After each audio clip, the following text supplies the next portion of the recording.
Hello everyone, and welcome to the Mortuary. I am the Mortician, and I just wanted to add a little bit of a prequel to this video because this is going to be like a long video.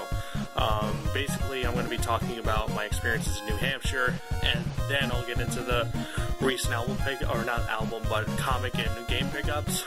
So I thought I'd add this so you guys can skip right to the pickups if you don't want to watch the beginning part. So thank you guys for watching. Please enjoy. Hello everyone, and welcome to the Mortuary. I am the Mortician, and today I have a comic book / video game pickup thingy. I just got back from New Hampshire, so there's some things that I actually picked up while I was there, which we're going to talk about first. I wanted to tell you guys how that went. We had a blast. I had a blast. We spent a lot of time at this arcade called Fun Spot. If you've never been to Fun Spot in Laconia, New Hampshire, it's basically supposedly the biggest arcade in America. There's 3 different floors, so the bottom floor is like slot machines, and they actually had those racing games where you can get like 8 people together and race against each other. They had actually 2 of those like in a row, which was really awesome on the bottom floor. They have air hockey, skee ball, and all that stuff on the bottom floor. Go up to the second floor, that's where the newer arcade games are, which newer would be like Time Crisis 3. There's this Jurassic Park Jeep shooter, like rail-on-the-rail shooter that was really, really cool. I actually had a video of that.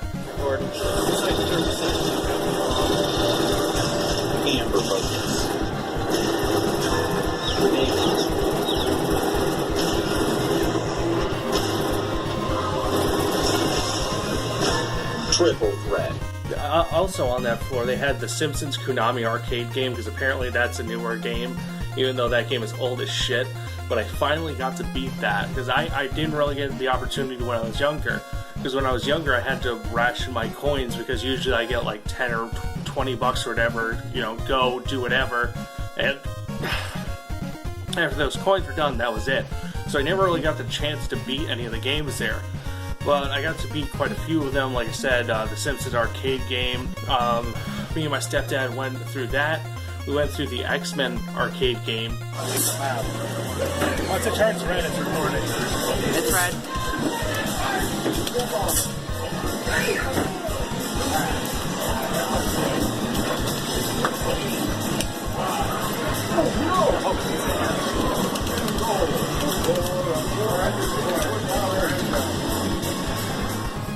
Which was awesome. It was actually the Half Moon Arcade, which is on the boardwalk or the pier in Laconia next to Weir's Beach. That was a lot of fun as well.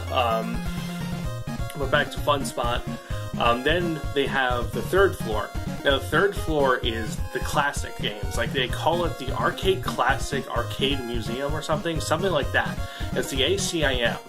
And basically what they do is they get things donated to them. So like I'm talking about like the OG Gauntlet, there's Donkey Kong, like the original Donkey Kong, and Pac-Man, and there's actually like 4 or 5 different Pac-Man machines they have in there.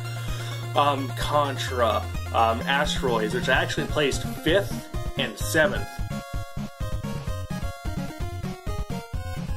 I was so pissed off because I walked away for not even 5 minutes.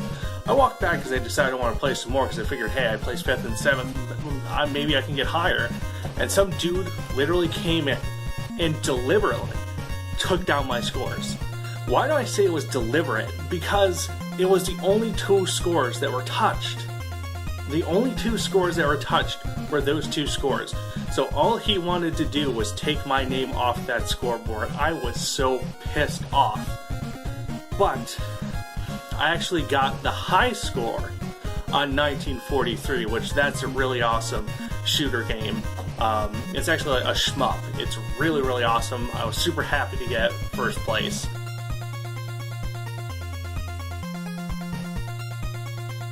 So yeah, I had an absolute blast in New Hampshire. And also on the third floor, they have mini golf, like what do they call it? Basically self-service mini golf. So you put you put money or tokens or whatever into it. You have a whole golf course there that you can play. They also have a bowling alley, and they do have, I think, bumper cars on the second floor in the center where the bathrooms are. So it's a really awesome place, and I spent you know, like I said, we went there every day. We probably spent most of our time in the arcades, me and my stepdad, which was, once again, lots of fun. I'm glad I got to go out and do that with him, because, you know, I never really got to do that stuff. Well, and I was younger, so I'm glad I got to do that and just beat all these games and have some high scores and whatnot. Oh, while we're talking about arcade classics, I don't know if I ever talked about how much I love Space Harrier on here. Now, I've only ever played Space Harrier on the Shenmue arcade machines. Every second I had downtime in that video game, that's what I would play, with Space Harrier. I love it to death. So I was like, oh man, they have a Space Harrier machine. And it's one of those machines that rocks. Like this. Every single little touch of the control stick makes it rock. I got on it and immediately had to get off because I was getting motion sickness. It was absolutely terrible. Not the game itself, but just that. I wish I could have played it, because once again, I really liked Space Harrier and I would have enjoyed to play it, but unfortunately I just couldn't. Now that you guys are all filled in on my fun time with, you know, New Hampshire and Fun Spot, you know, we did some other things too. Like I said, we went to the GameStop, which I have 3 games from that. We found some comic books. Well, I found some comic books at Ocean State Job Lot for like $3 a pop. They're graphic novels, so I picked those up. So let's get right into that. Let's start off with games, then we'll do comic books, and then we can go do games again. Just because, why not? So the first thing we have here is BK Big Bumpin'. The reason I picked up this game is because my cousin bought me Sneak King as a joke gift for, I think it was Christmas. So he bought me that, and actual real gifts. Like, he actually got me like the Midway Arcade Classics, which I love, you know. I was like, we have to play Gauntlet. We went to Fun Spot. I was like, we have to play Gauntlet, which we did, and we have to play Smash TV, which we did. So I was really glad. So he bought me Sneak King as a joke gift, and I'm playing with Power. We actually bought BK Pocket Bike Racers because we just thought it would be hilarious to do. And it was. And we actually bought Big Bumpin' along with Pocket Ride Racers, but they didn't give us that game. They just gave us Big Pocket Racers again. So I decided that I'd pick it up from the new GameStop up in New Hampshire. They actually gave me the right disc. It's just bumper cars. It's a super simple, you know, throwaway game. It's like a meme. It's not really a game that you'd actually get competitive with or play for any long periods of time, just like the other 2 BK games. But regardless, the little bit I played, because I don't want to play too much, I just wanted to make sure it works so that way me and my cousin could play it for playing with Power. It just seems like such a super simple game. Next we have this game called Untold Legends Dark Kingdom. I played, once again, I only played a little bit of this because it's October, so I'm trying to get to games that I really want to play for October. Like, I already went through Silent Hill 2. I streamed Haunted Mansion because that was on the list. I'm playing the first Obscure, so I have some games that I need to work on, so I can only play a little bit of each of these games. But this game simply reminds me of, it reminds me a lot, actually. If you ever play Kingdom Amalur Reckoning, I think that was. I actually have it on PC. It was Kurt Schilling's game, but that game was really fun, and this is actually pretty good too. I don't want to get too into detail because, once again, I only played like 10 or 15 minutes of it, but from what I can see, it seems to be an enjoyable experience.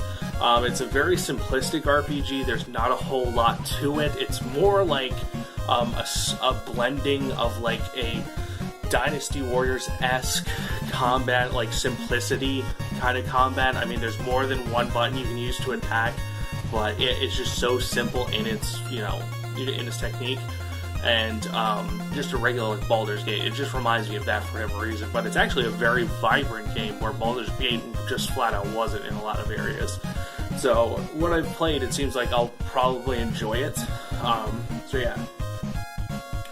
And lastly, for the New Hampshire games, we have Obscure the Aftermath.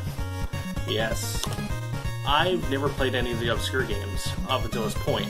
The only reason I'm actually playing Obscure, the first one for Halloween, was because I found this on the Wii.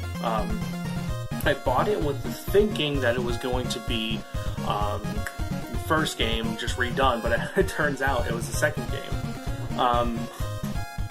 I'm really enjoying the first game. I haven't even tested this because I want to get through the first game before I do anything, because I don't know if they're connected at all or whatnot. I don't want to give anything away because I bought it on Steam. It was actually really cheap. It was like $2 or whatever.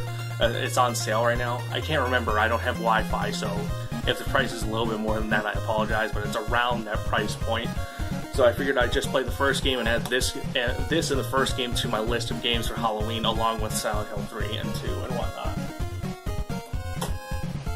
Now, the reason I picked up comic books, because I wouldn't have picked these up for two reasons. One, because I don't really have interest in these comic books. I only would have bought one of these. But I figured I might as well get three of them. There's four different ones. I decided to skip out on one of them. I got three of them. And also, the reason I wanted to buy these is because one of my subscribers, his or her name's the Mold. I don't know if you're a guy or girl. I don't discriminate or whatever. He asked me about comic book pickups in a comment at some point. I don't remember what, so I decided I would just pick these up. $3 are not that expensive. Let's see what we got, and so that way I can do a comic book pickup for him. Although I wish it were more, an actual comic book pickup as opposed to being spliced in with games. But hey, something better than nothing. So all of these are made by Boom. It's worked for me, but all of these are made by Boom, which that really made me want to buy them, because if you're not familiar with Boom, they actually published the Hellraiser graphic novels.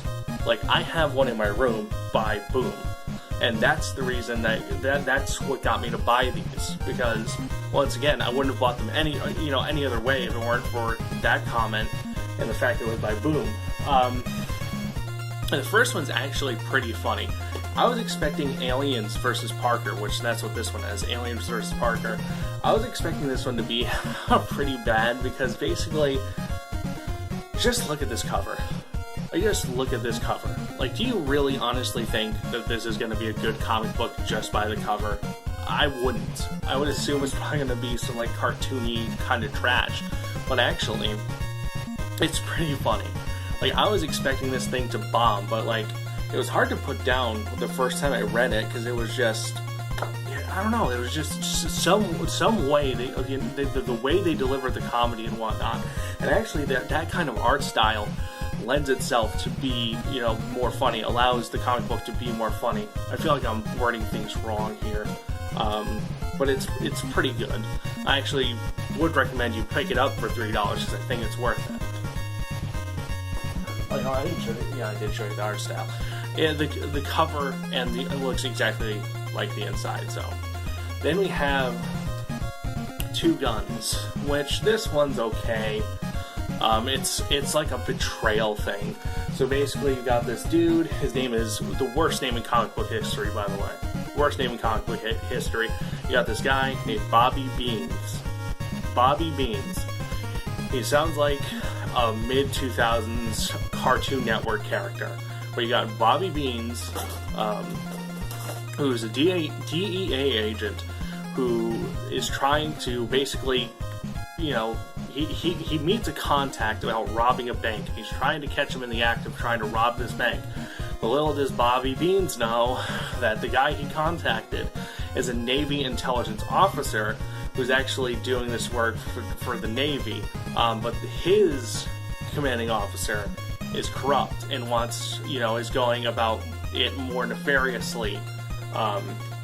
So basically, you got the CIA after Bobby Beans because that's who they robbed. They were thinking they were robbing some mob family or whatever, but it turns out it was the CIA.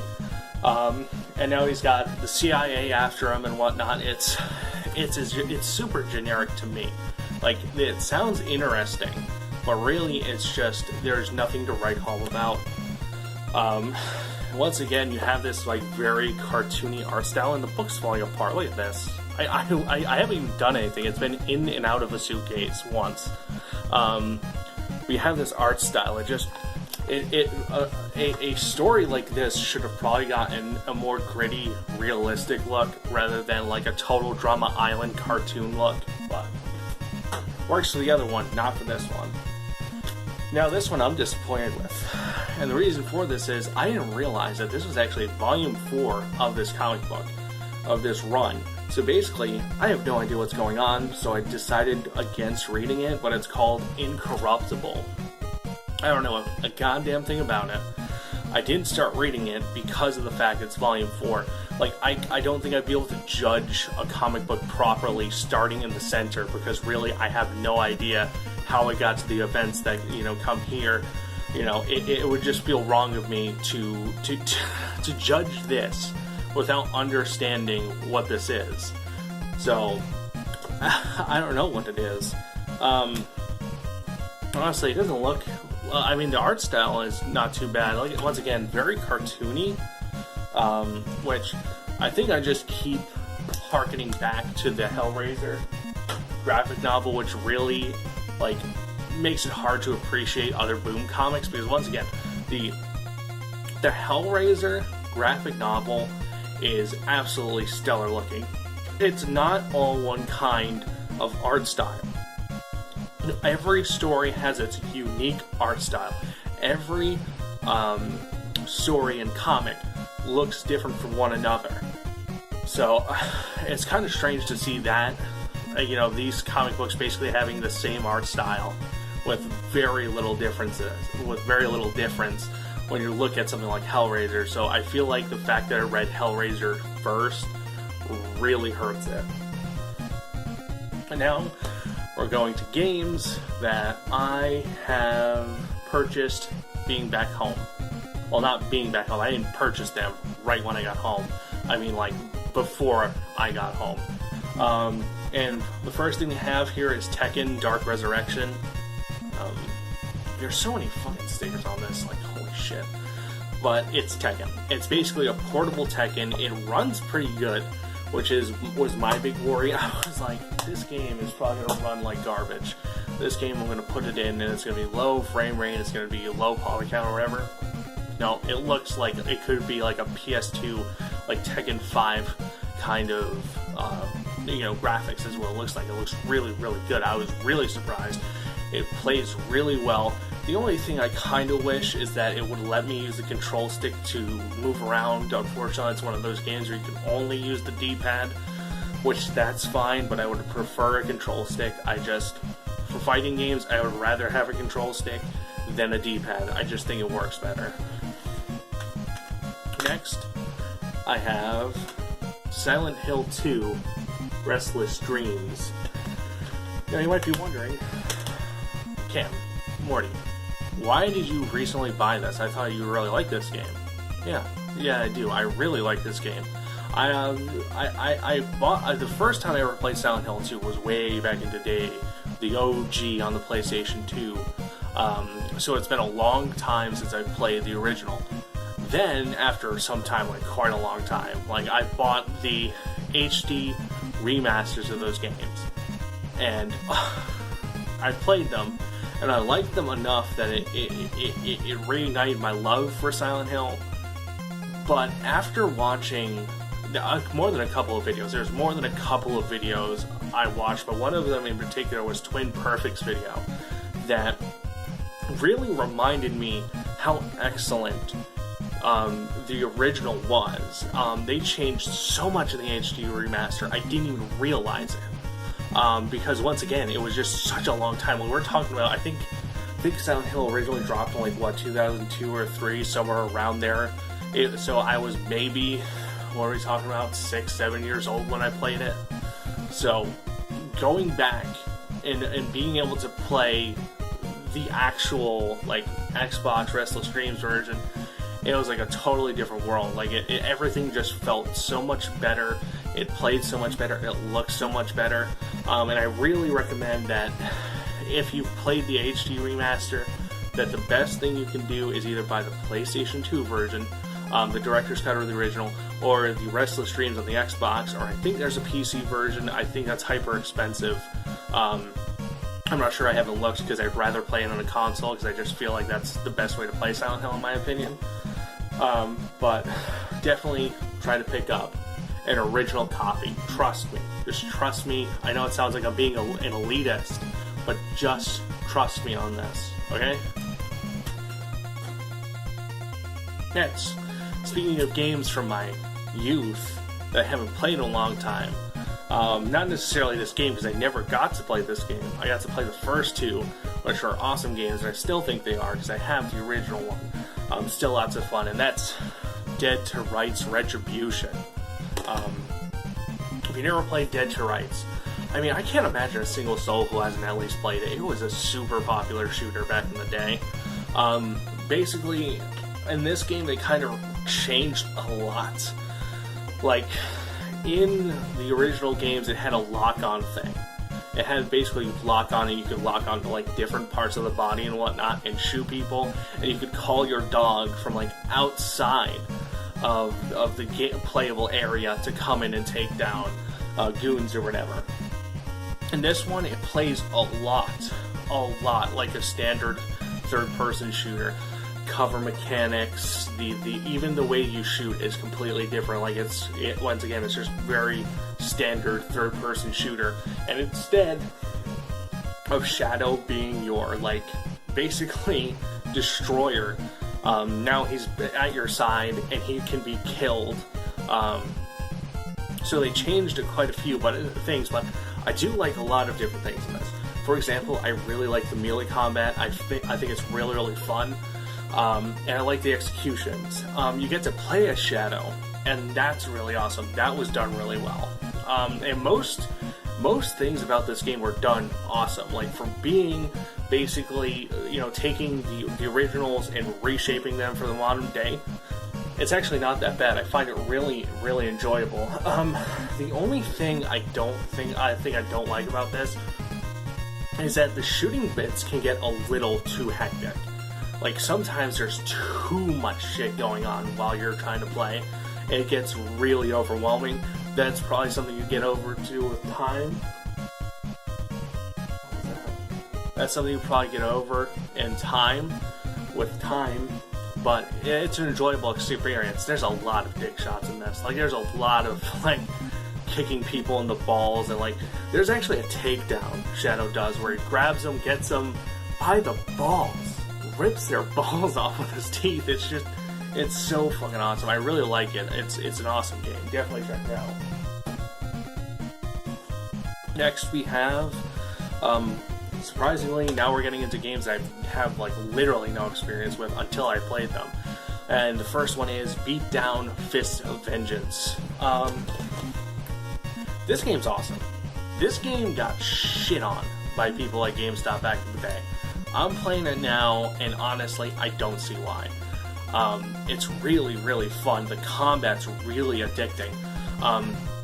This also has a unique feature where basically you don't have to kill or knock out everyone you come across. You can do what's called negotiating and add them to your roster of people that can, you can call in and have them meet you somewhere and they'll join your party.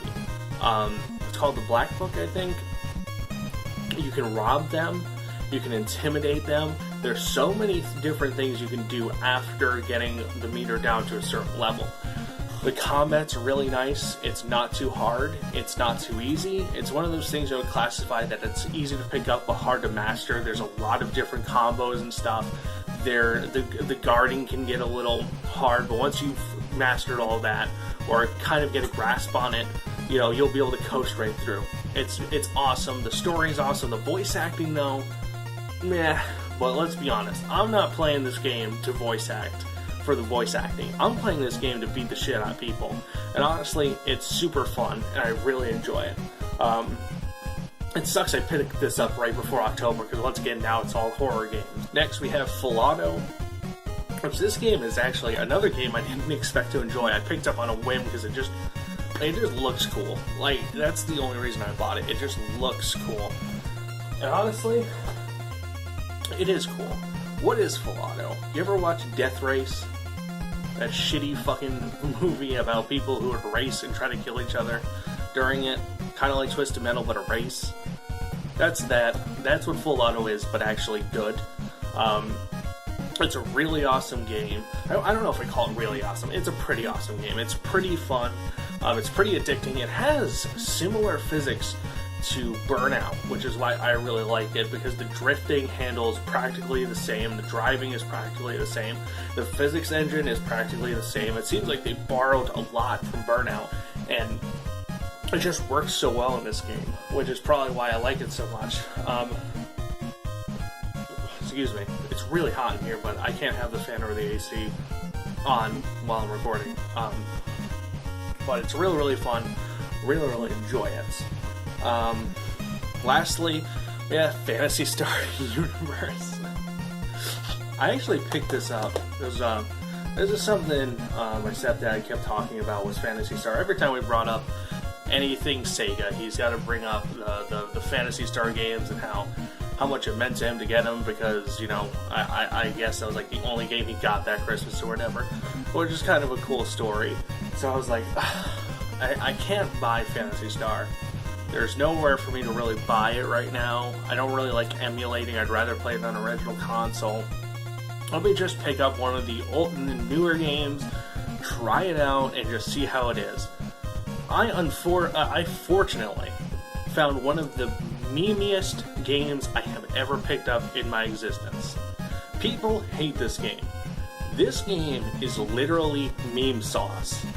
This whole fucking game is just a meme. They had no idea how fucking hilarious this entire game is. I and my cousin could not stop laughing. Every time we stopped laughing, there was something new to make us laugh. This game was unintentionally the most hilarious thing I have picked up in a long time. I mean that. Like, I just couldn't believe how fucking hilarious this is. This is literally the Room of games. From the voice acting to the script to the way it plays, it's the Room. I couldn't believe this. It's just so fucking funny. I'm not talking about the online aspect. I haven't touched that. I'm not going to touch that. I'm just talking about the single player experience. This has to be the Room of video games. Like, without a doubt. Like I said, find a quick gameplay trailer, or not even a trailer, find some quick gameplay footage, and just watch like the first 10 or 15, maybe 20 minutes, and you'll see exactly what I'm talking about. I could not have been more happy to pick this game up, because basically now, if I wanted to make a review on anything, because I haven't done that in a while, this is probably the game that'll get it. Honestly, I would probably make a review on this because it is fucking hilarious. Oh my god. It is so bad, I cannot believe anyone was like, yeah, ship it. That's it for today's video. Thank you guys for watching. Mortician, peace out.